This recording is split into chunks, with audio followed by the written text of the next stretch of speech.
Now, last night, some Idaho citizens protested at a land trade meeting between the U.S. Forest Service and Western Pacific Timber. Reporter Cindy Cha tells us why the citizens are also furious with the Idaho County Commissioners. Stop this swap. People of Idaho County, we don't want you here. You need to go. Angry protesters speaking out near Super 8 Motel in Grangeville, the site of the land swap meeting. The group called Stop the Swap is outraged about the commissioner's proposed alternative land swap. The proposal would allow the U.S. Forest Service to exchange various tracts of land for 40,000 acres in the Upper Lochsaw, owned by Western Pacific Timber.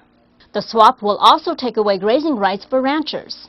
This land that's here right in our backyard is important to all of us because it's where, our grandfathers took us. This is the land we use here. We collect firewood, mushrooms, huckleberries, and a lot of people, this is all they have, it's all they know. These citizens are protesting against Western Pacific Timber, the company behind the land swap, but they say they're more upset with the Idaho County Commissioners. When you ask them questions and they bluntly lie to the people who voted them in, when you have a house full of people, 230 people, and you're a commissioner, and you look back behind you to see who's following you as a leader, and there's no one there, then you're not doing your job.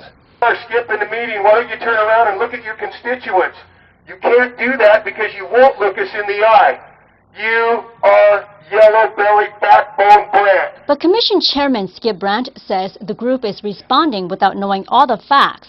He says the group called a meeting last week and did not invite the commissioners, the timber company, or the Forest Service.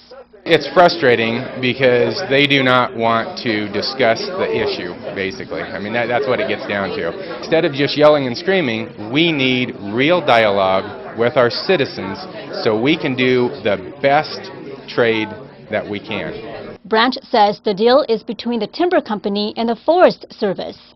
However, Andy Halls of Western Pacific Timber says the proposal is still in the early stages and it's not guaranteed the trade will even happen.